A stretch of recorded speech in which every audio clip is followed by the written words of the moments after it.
Hi friends, బాగున్నారండి అందరూని. ఈరోజు క్లాస్లోనే మనకి బ్లౌజ్ స్టిచ్చింగ్ చేసేటప్పుడు హుక్ బెల్ట్లు, ఐ బెల్ట్లు ఎలా వేసుకోవాలి, ఎటువైపు వేసుకోవాలి, ఏ సైజు కటింగ్ చేసుకోవాలి, ఎలా స్టిచ్చింగ్ చేస్తే ఫినిషింగ్గా వస్తాయి, ఈ పాయింట్స్ గురించి మనం తెలుసుకుందాం.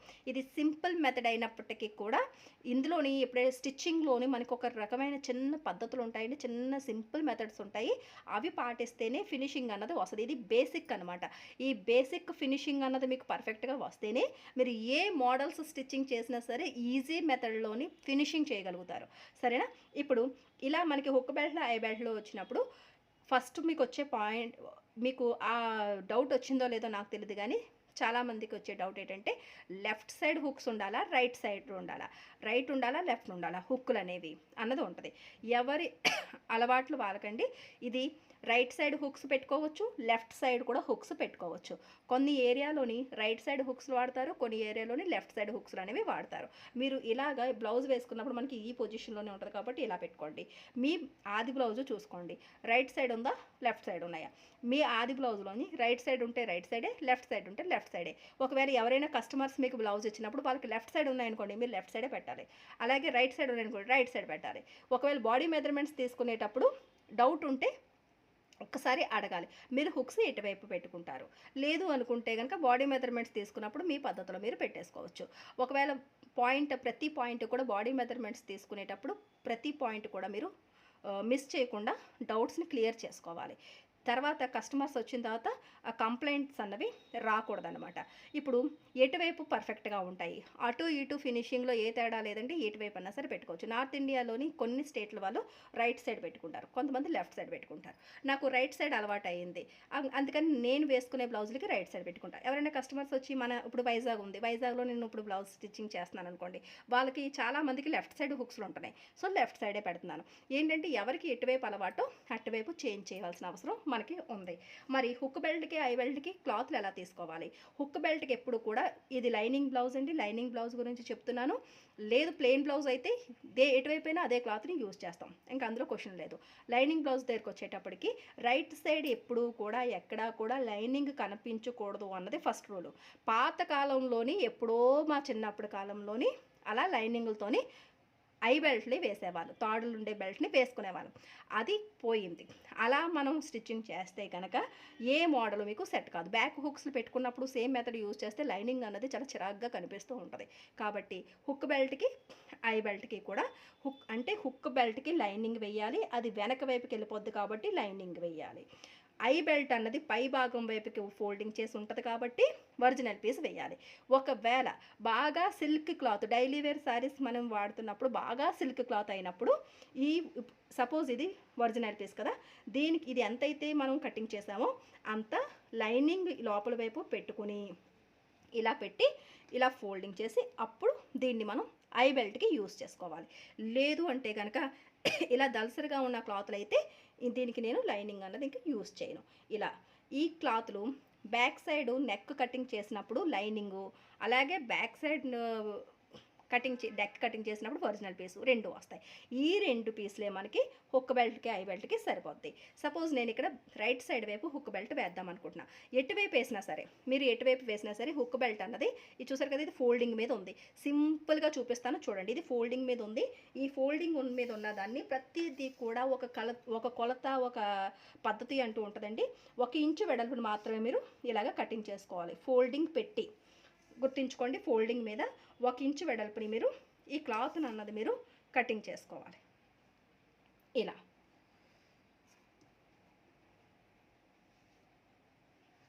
ఈ రకంగా ఇలా లైన్ గీసుకొని కటింగ్ చేసేయండి. ఇది హుక్ బెల్ట్కి రెడీ చేసుకుని ఉంచుకోవాలి. ఇది ఎంత పొడవు ఉంది ఏంటి ఇదంతా కటింగ్లు అవి చేయాల్సిన అవసరం లేదు. స్టిచ్చింగ్ చేస్తూనే కంటిన్యూస్గా తర్వాత కటింగ్ అనేది చేసుకోవచ్చు. ఐ బెల్ట్ దగ్గరికి వచ్చేటప్పటికి ఈ ఒరిజినల్ పీసు నెక్ పీస్ ఉంది చూసారా, ఒకవేళ నెక్ పీస్ కనుక చిన్న నెక్ అయితే కనుక మనకి మిగిలిన క్లాత్లోంచి తీసుకుని దాన్ని ఇలా ఫోల్డ్ చేసుకోండి. ఫోల్డింగ్ చేసుకుని ఇలా ఇది 2 ఇంచులు వెడల్పు ఉండేటట్టు చూసుకోవాలి. ఇది కూడా ఫోల్డింగ్ మీదే ఉంది. 2 ఇంచులు వెడల్పు అన్నది ఇది ఇక్కడ మీరు చూసుకోవాలి. హుక్ బెల్ట్కి 1 ఇంచు వెడల్పు, ఐ బెల్ట్కి డబుల్ తీసుకోవాలన్నమాట. ఎందుకంటే ఇది డబుల్ ఫోల్డింగ్ అన్నది బయట వైపుకి వస్తుంది కాబట్టి మనకి క్లాత్ అన్నది కొద్దిగా ఎక్కువ అవసరం అవుతుంది. ఈ చాలా సింపుల్గా స్టిచ్ స్టిచ్ చేసుకోవచ్చు ఇలా అయితే. ఇప్పుడు ఇది కటింగ్ చేసేయండి.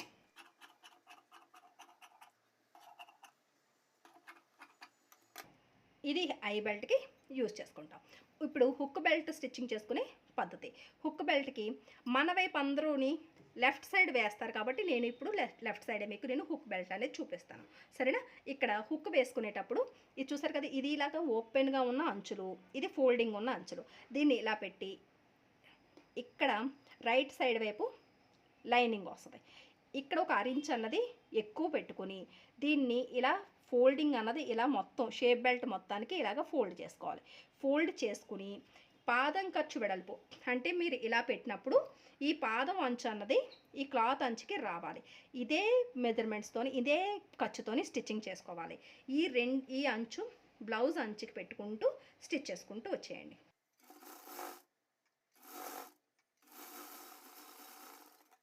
పొడవు ఎంత మిగిలినా ఇప్పుడు కటింగ్ చేయాల్సిన అవసరం లేదు.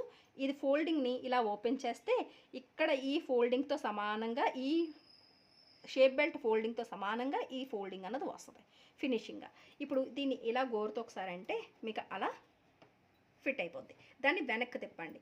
తిప్పి ఇక్కడ ఆల్రెడీ ఫోల్డింగ్ ఉంది, ఇంక ఎటువంటి ఫోల్డింగ్లో చేయాల్సిన అవసరం లేదు. ఈ కుట్టు దగ్గరికి కరెక్ట్గా ఇలాగా మడిచేయండి. దీనివల్ల స్టిఫ్గా ఉంటుంది, ఫినిషింగ్గా ఉంటుంది. లైన్ అన్నది మీకు ఎక్కువ తక్కువలు రాకుండా పైనుంచి కింద వరకు కూడా పర్ఫెక్ట్గా ఒకటే లెవెల్లోకి వస్తుంది. ఇప్పుడు ఇక్కడి నుంచి ఫస్ట్ అడ్డుగా స్టిచ్ చేసి దాని తర్వాత ఈ అంచంటే పై వరకు స్టిచ్ చేసుకుని వచ్చేయడమే.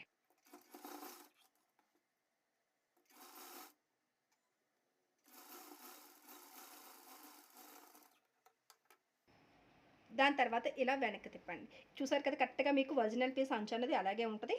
దాని లెవెల్లో కటింగ్ చేసేస్తే మీకు ఎక్స్ట్రాగా ఉన్న క్లాత్ పోద్ది. చూసారు కదా హుక్ బెల్ట్ అనేది ఎంత ఫినిషింగ్గా వచ్చిందో, ఈ బ్యాక్ సైడ్ కూడా మీకు అంత ఫినిషింగ్గానే రావాలి ఈ రకంగా.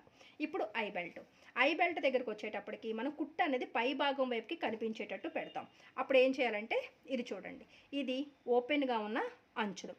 ఒకవేళ లైనింగ్ వేసి ఉంటే కనుక ఫోల్డ్ చేసేసుకుని లైనింగ్ అంటే లోపల వేసుకుంటాం. ఇది ఎంత వెడల్పు ఉందో అంత వెడల్పు పీస్ తీసుకుని ఇలా 2 అంచులు కుట్టుకుంటే వచ్చేస్తుంది. దాన్ని ఇలా ఫోల్డ్ చేసుకుంటాం. ఫోల్డ్ చేసుకుని ఇక్కడ చూసారు కదా ఇలా పెట్టాలి. ఇక్కడ కిందని పైనుంచి స్టార్ట్ అవుతుంది. పైన కనీసం ఈ నెక్ రౌండ్ దాటి ఆరెంజ్ అన్న ఉండేటట్టు చూసుకోండి. చూసుకుని ఇలా పెట్టి ఇది కూడా సేమ్ పాదం ఖర్చు వెడల్పుని స్టిచ్చింగ్ చేసుకుంటూ రండి. ఇక్కడ వరకు వచ్చిన తర్వాత ఎంతైతే ఉందో అంత ఒక అరించ్ ఉంచి మిగతాది కట్ చేసేయండి. లేదు మాకు ఎలా తెలుస్తుందండి అని అనుకున్న వాళ్ళకి, ఒకవేళ మీరు బిగినర్స్ అయి ఉంటే కనుక ఇక్కడ ఒక పిన్ అన్నది ఇలా పెట్టండి. ఇవన్నీ అవసరం లేదు, కానీ కొత్తగా నేర్చుకునే వాళ్ళకి కూడా ఈజీ మెథడ్ని నేను చెప్పే బాధ్యత నాది, సరేనండి?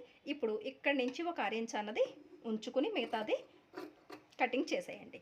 ఇప్పుడు స్టిచ్చింగ్ చేసేటప్పుడు కూడా ఇక్కడ కరెక్ట్గా పాదం ఖర్చు వెడల్పుని స్టిచ్ చేసుకుంటూ రండి.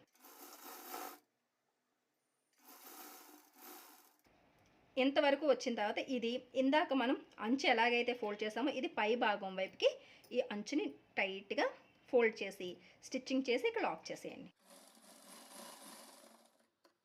చూసారు కదా, ఇప్పుడు దీన్ని ఇలా అంటే ఇలా ఓపెన్ అయిపోద్ది. ఇలా ఓపెన్ అయ్యి ఇది ముందు భాగం వైపుకి వస్తుంది. ఈ ఫోల్డింగ్ చూసారా ఆటోమేటిక్గా మీకు ఫోల్డ్ అయింది. ఇది షేప్ బెల్ట్ లెవెల్తోనే అందంగా మీకు ఫోల్డింగ్ అన్నది వచ్చేస్తుంది. దీని తర్వాత ఇక్కడ మనకి ఫోల్డింగ్ ఉంది కాబట్టి ఏమీ చేయాల్సిన అవసరం లేదు. ఈ ఫోల్డింగ్ని తీసుకొచ్చి ఇప్పుడు కుట్టిన కుట్టు ఉంది చూసారా, ఈ కుట్టు మీదకి ఇలా పెట్టండి. ఇలా పెడితే ఇది కరెక్ట్గా మీకు 3/4 ఇంచ్ వెడల్పు వస్తుంది అనమాట. ఐ బెల్ట్లు మీకు నచ్చినంత వెడల్పులు పెట్టేసుకున్నా సరే అటువైపు మెడ అన్నది మీకు లూజ్ అయిపోతుంది. కాబట్టి ఇంతకన్నా ఎక్కువ లూజ్ అన్నది మీరు పెట్టకూడదు.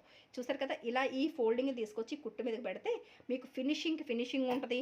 ఈ లెవెల్ అంతా కూడా ఒకే రకంగా ఉంటుంది. ఇక్కడ పైనుంచి ఇలా స్టిచ్చింగ్ చేసుకుంటూ వచ్చేయండి. ఈ అంచు అంటే కుట్టాలి. స్టిచ్చింగ్ చేసేటప్పుడు కూడా అంచు దగ్గర పర్ఫెక్ట్ కుట్టు అన్నది ఉండాలి, ఫినిషింగ్ బాగుండాలి.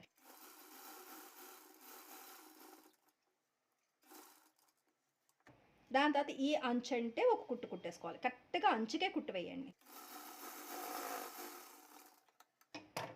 చూసారు కదా, ఐ బెల్ట్ కూడా ఒకే రకమైన ఫినిషింగ్తో మీకు వచ్చింది. ఇప్పుడు ఈ లైన్కి నీట్గాని ఇలా స్ట్రైట్గా ఇలా పెట్టి కటింగ్ చేసేస్తే ఈ అంచుకి పర్ఫెక్ట్గా సరిపోద్ది. కానీ ఆ కటింగ్లో కూడా తేడా చేస్తాము అని అన్న డౌట్ ఎవరికైనా బిగినర్స్కి ఉంటే ఈ ఐ బెల్ట్ మీదకి హుక్ బెల్ట్ని ఇలా పెట్టండి. ఇలా పెట్టి ఈ హుక్ బెల్ట్ అంచు ఎలా అయితే వచ్చిందో అక్కడికి పర్ఫెక్ట్గా పట్టుకుని కటింగ్ చేసేయండి. ఇలా చూసారు కదా, పర్ఫెక్ట్గా లైన్గా వచ్చేస్తుంది. హుక్ బెల్ట్లో ఐ బెల్ట్లో చూసారు కదా ఎంత మంచి ఫినిషింగ్ వచ్చాయి. లైనింగ్ వైపు లైనింగ్ హుక్ బెల్ట్ వచ్చింది, ఒరిజినల్ వైపు ఒరిజినల్ పీసే మీకు ఇది వచ్చింది. ఒకవేళ ఎప్పుడైనా సరే ఇది back side hook belt I belt పెట్టినా ఎక్కడైనా గ్యాప్ వచ్చి కనిపించినా సరే మీకు ఫినిషింగ్లోని ఎటువంటి తేడా ఉండదనమాట. అదే ఇది లైనింగ్ అనుకోండి చాలా చిరాగ్గా కనిపిస్తుంది. వాష్ చేసిన తర్వాత ఎప్పుడూ కూడా లైనింగ్ కలర్ అన్నది కొద్దిగా షేడ్ అవుతుంది. కాబట్టి అదేదో దల్సరగా ఉంటుందని మాత్రం భావించకండి. లైనింగ్ ఎప్పుడు కూడా క్లాత్ వీక్గానే ఉంటుంది, ఒరిజినల్ పీసే స్ట్రాంగ్గా ఉంటుంది. మీకు కాటన్ క్లాత్ చిరుగుతుంది కానీ సిల్క్ క్లాత్ చిరగదు, అది గమనించండి సరేనా. ఇక్కడి నుంచి ఇలా పెడితే చూసారా పర్ఫెక్ట్ ఫినిషింగ్, ఎంత అందమైన ఫినిషింగ్ వచ్చిందో. ఇలా మీరు బేసిక్ ఫినిషింగ్ అన్నది నేర్చుకున్నారు అంటే మీరు ఏ బ్లౌజ్ స్టిచ్చింగ్ చేసినా సరే ఎవ్వరూ కూడా పల్లెతో ఒక్క మాట అనరు, చక్కగా ఇష్టంగా మీకే ఇస్తారు. సరేనండి, వీడియో నచ్చినట్లయితే కనుక ఒక లైక్ ఇవ్వండి. మన లక్ష్మీ ఫ్యాషన్ వాళ్ళ ఛానల్ని సబ్స్క్రైబ్ చేసుకోవడం మర్చిపోకండి. మళ్ళీ నెక్స్ట్ క్లాస్లో కలుద్దాం.